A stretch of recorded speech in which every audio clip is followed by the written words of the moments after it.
Hey, this is Professor Game, where we interview successful practitioners of games, gamification, and game thinking who bring us the best of their experiences to get ideas, insights, and inspiration that help us in the process of getting the students to learn what we teach.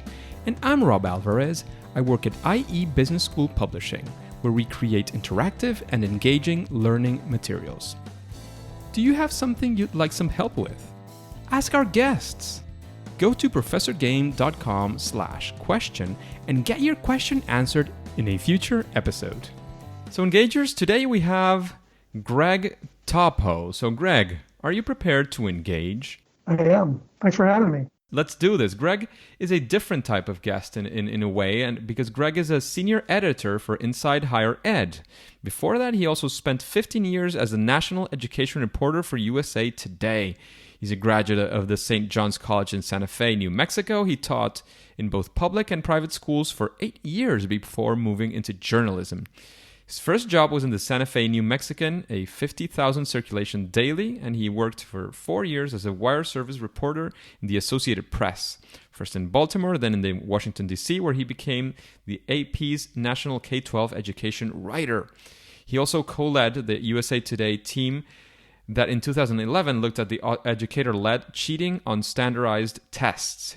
The paper series prompted the Washington, D.C. and the Inspector General to investigate the high erasure rates in D.C. schools. Toppo was a 2010 Spencer Fellow at Columbia University Graduate School of Journalism and a 2016 Yale University Poynter Fellow. And he is, and this is something that brought our attention, certainly, the author of the book, The Game Believes in You, How Digital Play Can Make Your Kids Smarter. And in 2017, he became the president of the Education Writers Education. And that's an amazing intro, Greg. Is there anything that we might have left out after that?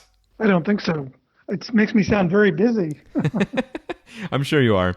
And that's why we're very happy to have you here with the Engagers, taking some of your time to bring some of your experience and the stories you've been talking about for a while now. And we want to get to know very quickly, what does a regular day for Greg look like? Sure. Well, like you said, unlike a lot of your guests, I come to this world from the angle of journalism. And I'm a working journalist. Have been for more than 20 years. So a regular day for me looks like, a lot of reading, a lot of phone calls, a lot of reporting. Right now I'm covering higher ed, which is a totally different world than the one I was covering when I was at USA Today, which is mostly the K through 12 space. So basically, sort of the short answer is a regular day for me looks like being very humbled because I don't know very much and trying to learn about this new world. And that's always interesting. Learning keeps the life exciting as well. I tell people that journalism is one of the few jobs where they pay you to get smarter every day. So that's, again, I've said this before in the podcast, but that's one of my secret missions. That's not so secret anymore. With this podcast, I like to interview very interesting people and learn from them. And even if nobody was listening, I would be enjoying these interviews. I thank all of the engagers for being here, and I'm extremely happy to be serving all of you. But again, one of my missions here is to have fun with guests like Greg, who bring interesting stuff to the table. And just like he enjoys interviewing people for higher ed, I enjoy every single one of the interviews that I put into the air. So Greg, the next thing that we would like to know is, again, given your background and what you're working on, is maybe not your personal story of a fail that you've experienced using these approaches, but maybe a fail that you've seen on one of your stories, and that would be something that we could learn a lot from. So again, from the many stories that you've covered, from the many things that have happened, what is one story that you can tell us that would be something that we could learn a lot from? I've told this story once or twice, but mostly in private. That very early in my career, I was reporting on something, and I can't even remember what it was anymore. But I made kind of a stupid error and really mischaracterized something. And my editor at the time kind of took me into his office and kind of read me the riot act. And I think he could see that I was pretty kind of dejected at the end of this. Really felt bad that I'd done this. And it kind of made me feel better. I think he said to me, this should be fun. we should be having fun. And like that has stuck with me like 20 years later. Because I think when you're in the middle of something, especially something that sort of takes itself as seriously as journalism, you forget to have fun on a daily basis. And I really think that's kind of the key feature of work that you can stick with year after year after year. That's a beautiful story. Thank you very much for that. Even if you have shared it before, I think it's something that we can always like fall back and realize, whether you're in journalism, whether you're in teaching in university, higher ed, or K through 12, whichever it is that wherever you're at. Remember that you need to have some fun as well. You need to be enjoying what you're doing, and that you started in your profession, again, whichever it is, for a reason. So try always to fall back and remember what that reason was, if that's still current for you, and if you still want to be there, which you most probably still do, and it's something that still makes a lot of sense for you. So fall back to that and realize that it's something that you're enjoying, and go ahead and enjoy it. Like, live that life that you're there to live. So thank you for that, Greg. That's a very nice short story about something we can learn from our failure. So I guess, one of the other things I want to just say about having fun is that I think a lot of times we misunderstand what fun is. That we think it's got to be sort of laughing, ha fun. And I think people who really know what fun is, game designers and people who work in this field, they have a different conception of it. And it's not necessarily hilarity. I think it's just engagement and being so interested in something that you sort of lose track of time. And that, to me, is kind of a better way to think about fun. Yeah, definitely. And there's this, I always get, when I try to pronounce the name of this Hungarian researcher of the theory of flow, I always get it right. So I'm not even going to try too much.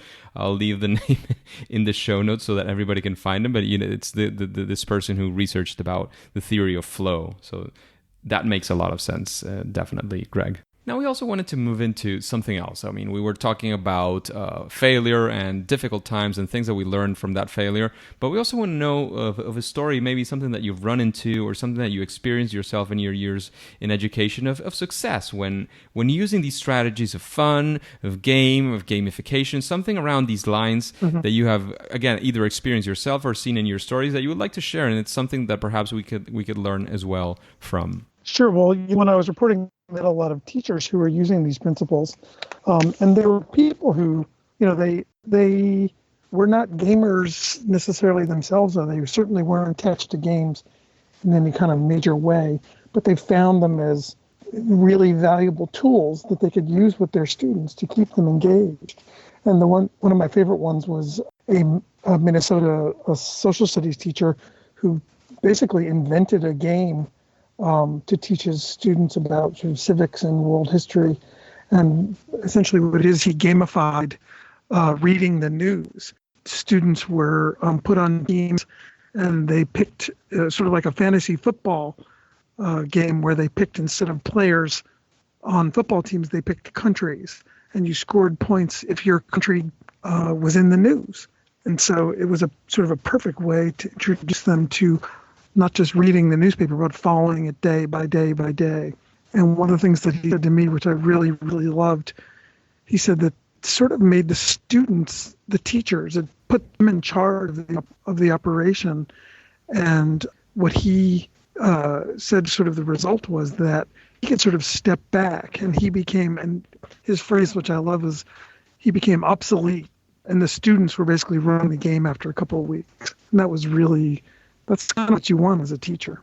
Yeah, definitely. There's many things. I work at IE Business School, and there's some things that we create. And one thing that we always do say is that not to go for the contrary of that, but that we do want to make sure that the teachers are there or the professors are there for the facilitation. But it doesn't mean what I think that in a way that professor was also saying, or that teacher was saying, is that the traditional role of the teacher became completely obsolete. That person standing in the front of the room saying things for the students to just absorb and take in, that was what I guess was becoming obsolete, because the design of the game, the facilitation of the game, I'm sure there had a lot to do with this professor, and for it to go smoothly as well, at least from the start, he was very, very required. He or she was very, very required, and that's a beautiful experience where you get to that point where you realize that students are owning their learning, because when you own your learning, you really want to learn, and that's a beautiful place to be at, certainly, Greg. It's funny because, all the years I was in education and all the years I've covered education, the one thing that people say again and again and again, without even knowing sometimes what it means, is that they want students to take control of their learning, and which I think is a smart way to think about it. But, I think what people kind of fail to see is that when you're in a game, you are in control. I mean, you are the one moving the action forward, whether it's, just playing a iPad game or something on a console, or, a game with all your friends online. I mean, control is one of the things we love about playing games. And, it's funny, but like the day that I realized that the thing you're holding in your hand is called the controller, I was like, well, yeah, okay. Now I get it. Yeah, and you're at the center of the story. It's all about you and how you can move this whole story forward. And that's kind of the in a way, it's kind of a derivation of the name, the title of the book. And it was taken from a couple of psychologists who are writing about how games, they take the kind of the basic idea of narrative. They take the idea that when you're reading a story, you are you may not be the hero. The story may be about, Robin Hood or Ulysses or Harry Potter or somebody, but psychologically you put yourself in that person's shoes. And what they say is that in stories, you're basically sort of implicitly believing that this person can get through all these challenges, and that games take that one step farther, and they say, okay, not only do I believe in whatever this character is, but I believe in you, the actual player.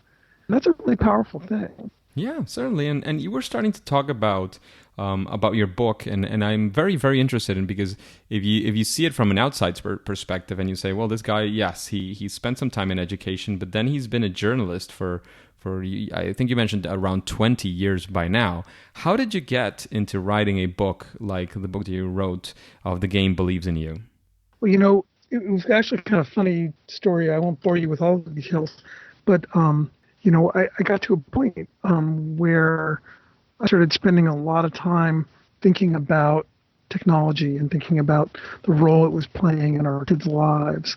At the time, I had 2 young daughters, and I was that generation of parents who was kind of worrying about some of these ideas, worrying about these issues of screen time and screen addiction, and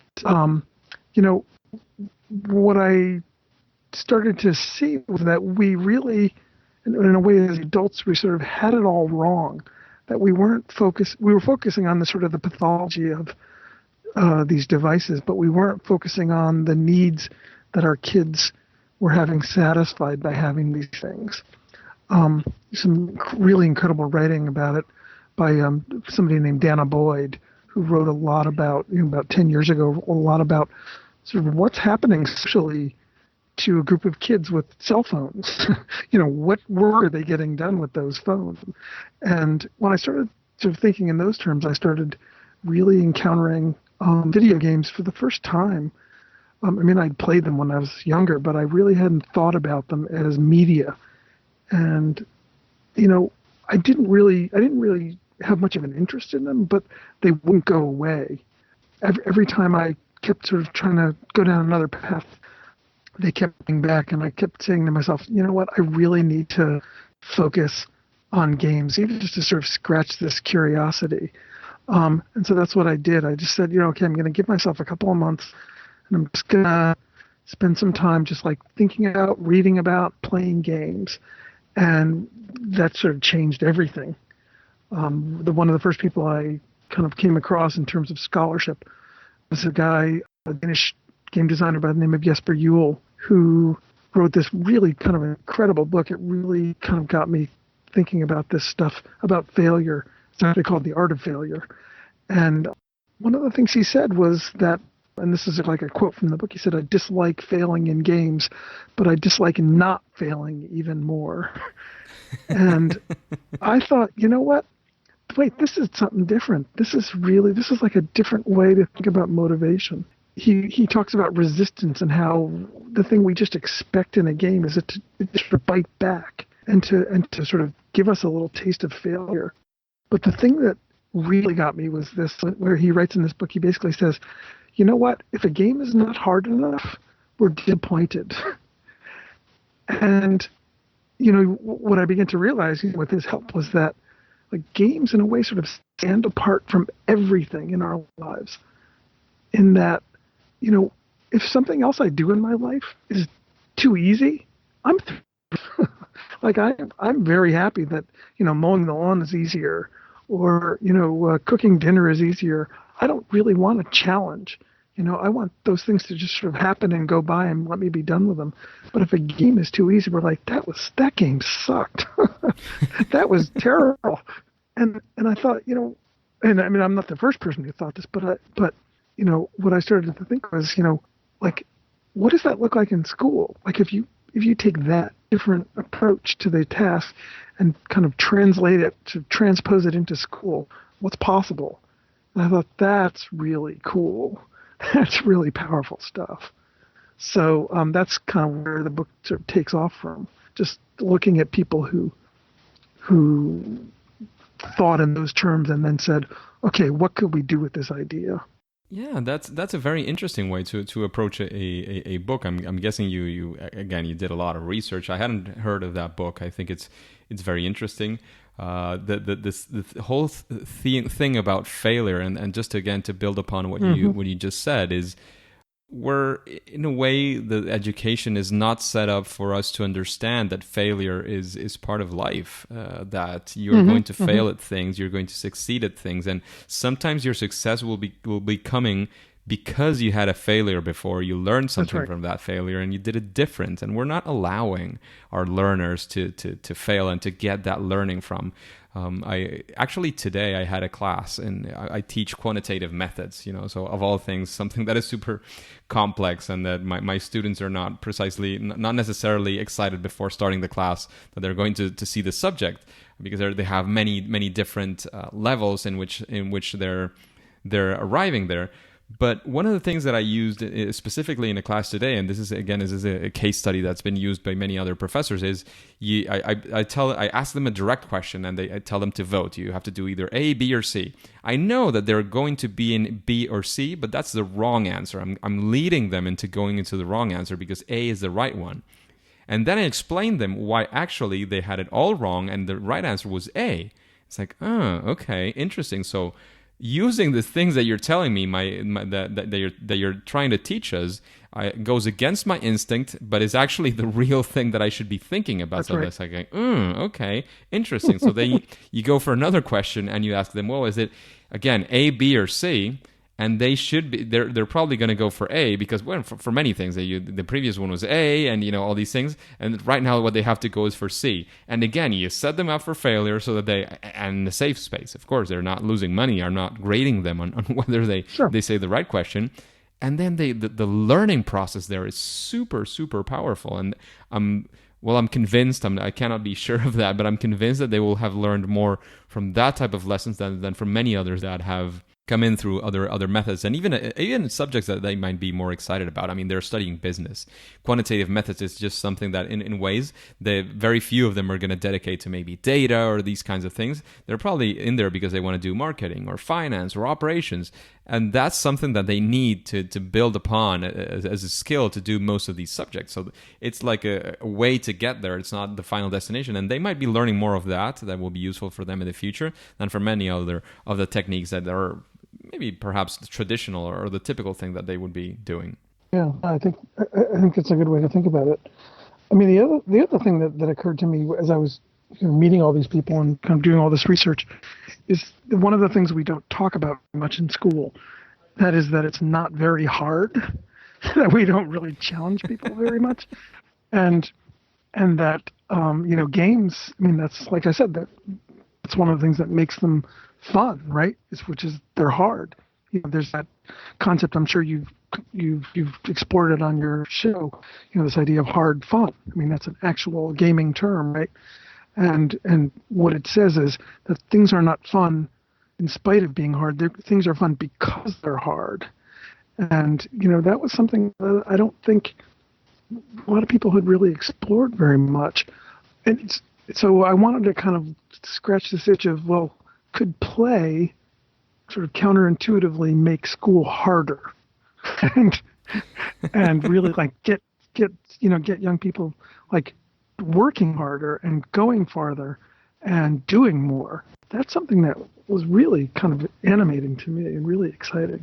Yeah, because getting the people engaged into their learning, it might make them work a bit more. And in many cases, you can see people working more and doing more because they're excited about what they're doing. And of course, you do more, you make more effort, and your muscles are building up just with exercise. And you were talking about hard fun and easy fun. There's, I think it's, I might be butchering something here, but I think it's Nicole Lazzaro who has the 4 theories of fun. And there's a hard fun, easy fun, serious fun, and the other one I'm not sure how to phrase it, but it's more like the haha kind of fun that you were mentioning. As far as I can remember, I might be butchering Nicole, and I hope to have her in the future in the show to explain this in a lot more detail. But there is theories around this. As you say, it's probably not one of the most explored, but the idea of hard fun is super interesting, especially if you... Again, if it could be a hard subject or a hard topic or something that you want people to work harder on, then the idea and the concept of hard fun could be something that you could be looking at as well. Yeah. By the way, and Nicole, I actually met her while I was writing the book, and she was really, really just super supportive and really interested in this. And by the way, the 4th one is what he calls people fun. People fun, you're right. I stand corrected. Yeah. No, that was they had the first 3. Yeah. Or you didn't have the 4th. It was people fun, and it's as you said, it's sort of haha, sort of amusement. So. Yeah, it's more about the social experience and sharing with others. That's absolutely correct. Absolutely correct. I actually met her at a gamification conference in San Francisco a couple of years ago, and I was just really had a time of my life talking to her. She's really something. I just came in a little bit late and didn't go to any of the conferences in San Francisco. I wish I had gone. I got started. There was a conference I wanted to go. I didn't go. But the first one was the one in Madrid because I'm based in Madrid, and it was relatively easy for me to go. Gamification World Congress in 2015 or 16, I'm not sure. And it was the last 16 was the last one that they organized. Now they're doing a different edition.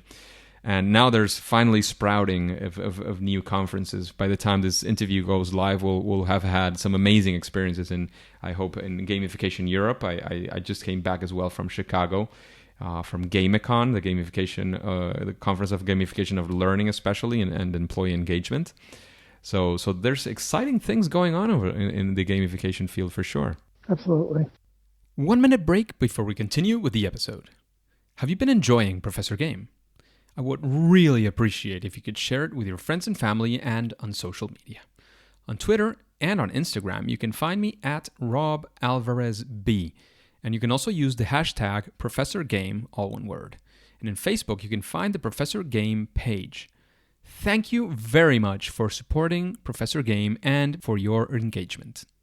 So, Greg, now we're going to move into what we call sort of the second part of this interview, and we would like to know that the first thing is if you would have found within your research, within the experience that you've had talking to so many people, that there's anything that you would maybe call sort of a best practice or something that when you incorporate these elements of games and gamification to education, you feel that this is something that almost any project could benefit from if you're using these. Maybe it's a strategy, maybe it's a gamification element, whatever it is you feel that could be in that sense. I think you have to give people the sense that their time is well spent, that there's a payoff at the end. I mean that's obviously only one of the elements, but I think at a very kind of basic level, you really need to sort of show people that if they agree to do this thing you want them to do, they're going to get something out of it. The one that the piece of it's my favorite, and you may have mentioned this on your show before, or you may have not. But when I heard about it, I sort of laughed out loud. It was the Volkswagen Sweden game. And it wasn't really even sort of a long-standing game. It was sort of a trial, sort of an experiment, where they set up a speed camera on a highway in Sweden, and they with a big sign, and the sign said, "You are now entered in a speed camera lottery." And essentially, the rules were this: that it's going to take everybody's picture of your license plate, and if you're speeding, we're going to fine you, and if you're not speeding, you have a chance to win the money from the guys who were speeding. and to me, it's like just freaking genius, because essentially what it does is it gamifies driving safely, right? It gamifies following the law, being a law-abiding driver, and people immediately see the benefit that there is to be had, and they immediately see that if they're speeding, they're going to pay the price. And so I think that's a really neat way to kind of just, think about it. There's actually an American who came up with that game. Yeah, that's a very classic example as well of gamification, especially from the early days. This thing's very interesting. There's also some experiments done in that sense, and some things that have to be thought through as well. Because with rewards, you were talking about making the game worth it for people. And there's many things to be said about what types of rewards, how are the rewards actually structured and thought through.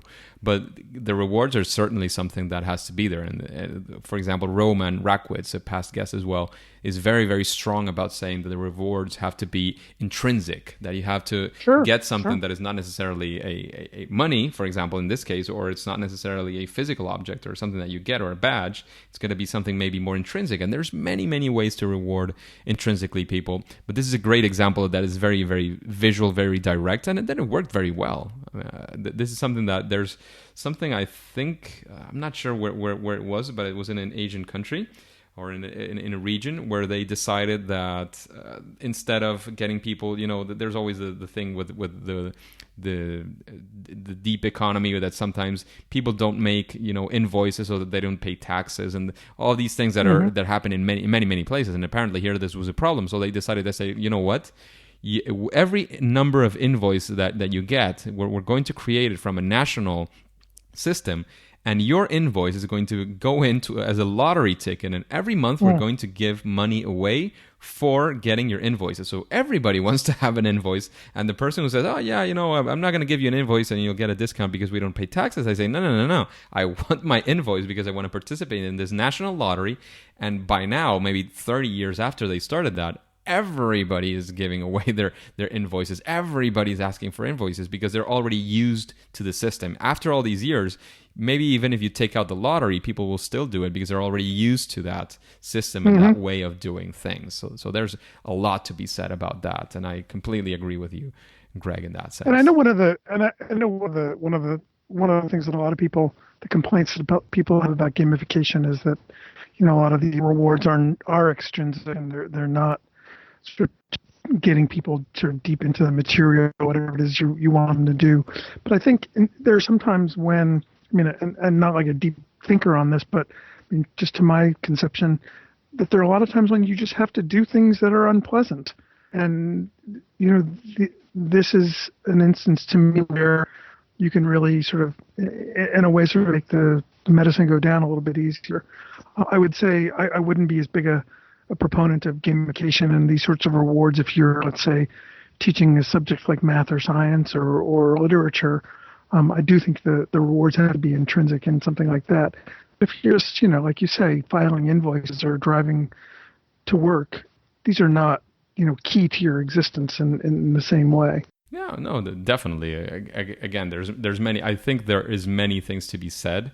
There's many times when you just want very short engagement, and you will need just a very short behavior, for example, and that's where these things work phenomenally. I mean, why do you pay people in market research to sit down in an interview for an hour and a half to talk to them about things? when you could have, intrinsic rewards, because probably nobody would go. I mean, or there would have to be a very complex system. You just get them, you need them something very short of them. You need them to be there for an hour. You pay them the money that would be worth, and you get them to sit down and to give you the information that you would like. So there is a place for all these things, most certainly, Greg. And I completely agree with that perspective. The next thing that we would like to know is what would be your favorite game? Again, this can be a video game, a board game, a card game, whatever kind of game that you would like to be into. There's so many of them. This tends to be one of the most difficult questions in the podcast, so yeah. It's okay if you're struggling to pick one. No, it's actually pretty easy for me. But I wanted to actually bring up a game that I played the other night, actually, with some family and friends. And I don't know the different versions of it, but it's basically called LCR or CLR or CL. It's a 3 dice game. Do you know this game? Where you basically roll 3 dice, and depending on what the dice say, C, L, or R, you take dollar bills and you either give them to the guy to the left of you, to the right of you, or put them in the pot in the center. That's the name of the game, LCR, left, right, center. And it's such a simple, sort of stupid, simple mechanic that you would never think twice about it. You'd think this is the dumbest game you ever saw. You get bored with it. But I got to tell you, it was gripping because the fortunes of the players change so rapidly just based on what the dice say. It was so much fun and so hilarious. So I would recommend it to anybody. I think it's like a $5, thing you can probably get at the convenience store.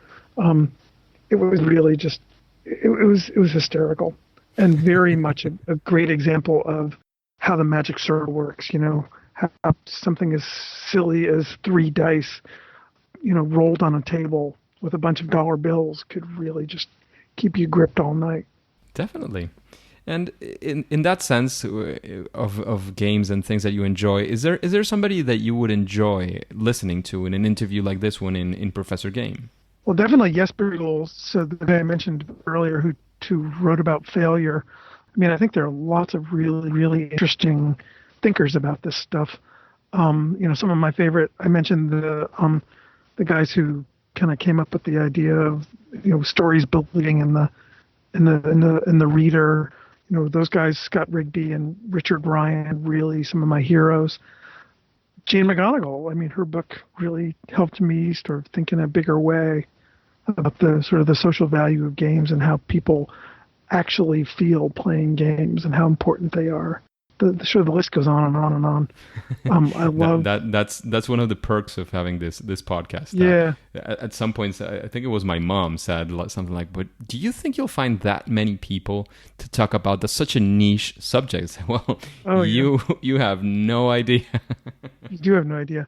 I mean, another guy whose work was really interesting and came at a very key time for me was Ralph Koster, whose idea about fun was so just right on the money. He basically, his theory, I mean, he's got a lot of theories, but one of his kind of key theories is that the brain is sort of tricking you into learning by when you learn something, it sort of squirts a little dopamine.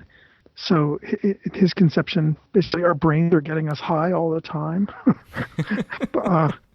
And this is kind of one of the reasons why we like to learn new things, because we're just getting sort of a little squirt of drugs.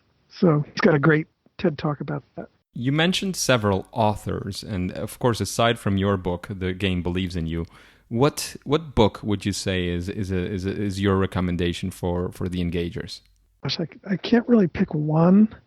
I mean, I think if you want to get a big, complete kind of 30,000-foot view of this field, I say Jane's book, Reality is Broken. Really just kind of masterful.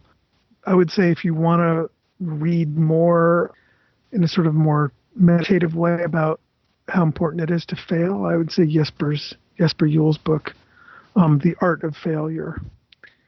I think those two are really kind of wonderful. And then if you want to read about social aspects of games, and why we as a society kind of have in a way higher standards for games than we do for other media.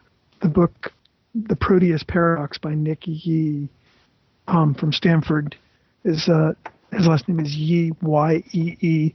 I think he really has sort of pioneered that field.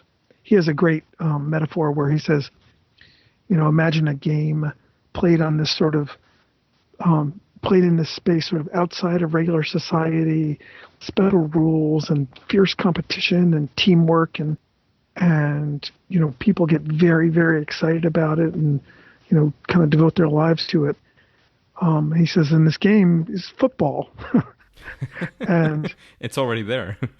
Yeah, it's already there. And he said, but we've grown up with football and we understand it at a very deep level. And when things go wrong, like, when someone passes out or gets hurt or even dies playing football, we sort of put it into context, right? We sort of understand it, that these things happen. Yet when someone dies, playing a video game, or, something bad happens to them, we start using words like addiction. and we say, oh my God, everyone's addicted to video games. But you'd never say, except for maybe the most ardent, fan, you'd never say somebody's addicted to football, right? You say they like it a lot and they build their lives around it. And that's okay with everyone. Yeah. I mean, there's been many discussions around the whole addiction to games and all these things. Nir Eyal is written very interesting stuff about this, and especially around the definition itself of addiction. He argues very, very rightfully so, I believe, especially as a specialist he is on many of these topics, and with specialists he's spoken to, that addiction might not even be the right word to describe what you're observing. No, I would say it's definitely not the right word. I'd say it's the wrong word. I mean, in a way, we kind of discount what real addiction is when we use it in that context. I definitely don't think it's the right word. I mean, the thing I often say to people is that the people who use the word addiction about video games, they're trying to end conversations, not begin them, right? Yeah. If you say, instead of saying, my kid is addicted to video games, you say my kid likes them a lot or likes them even too much, that's a totally different conversation. Yeah, certainly. But Greg, our interviews tended to last around this amount of time, and it seems like our time is running out, so I didn't want to leave before you could give us any final piece of advice that you would think would be interesting for this audience, people who are interested in games, gamification, and these things, especially again in education. And that's one of the things that calls most our attention from your work as a journalist, as a writer as well. Then, of course, how can we connect with you? Where can we know where we can buy your book? Where we can read what you're talking about? And then we'll say it's game over. Job one is definitely go out and buy my book. I really had a lot of fun writing it, and it was just really kind of like the time of my life. Talk about hard fun. It was really hard fun the whole way through. And I guess, just in terms of one kind of last thought to leave people with, I mean, I think one of the things that we tend to not really think too hard about is when we think about young people in games, we don't think enough about sort of what they're getting out of them. And I think if I could offer one word of advice, especially to like parents who are freaked out about their kids' gaming habits, what I tell people is, okay, think about what they're getting out of it and think about what you could do if you played it with them. Don't just stand in the doorway with your arms folded. Like sit on a couch with them and play, and like ask them to show you how it's done. And you'll do it really badly, and it'll be hilarious. And you know what? You'll like learn something about your kid. I tell the kind of crazy story about how Tom Bissell, the great games writer, he said that Grand Theft Auto is an simulator, and a lot of people wonder, why would my kid want to play this game?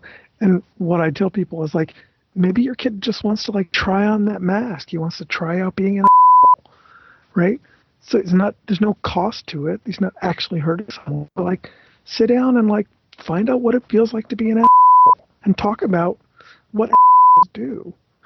And you'll get a lot out of it, right? You'll probably, each of you will be like less of an afterwards. So, Greg, where can we initiate again the conversation with you? Is it social media or somewhere else?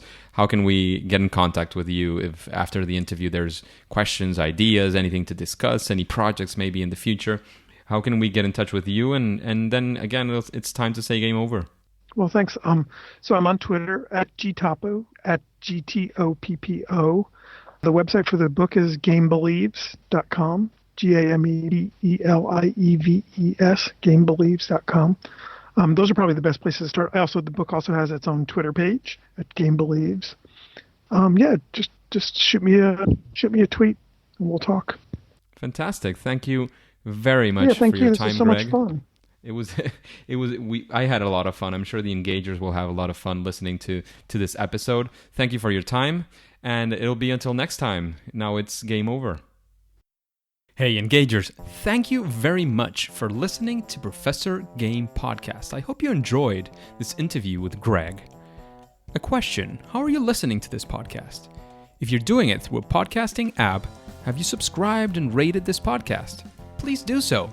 That way we can reach more engagers like you to achieve our mission of making learning amazing. If you want instructions, go to professorgame.com/iTunes. And before you go on to your next mission, would you like to know how Stan Lee, yes, the legendary Stan Lee of Marvel, has impacted the gamification world? Then subscribe using your favorite podcast app and listen to the next episode of Professor Game. See you there!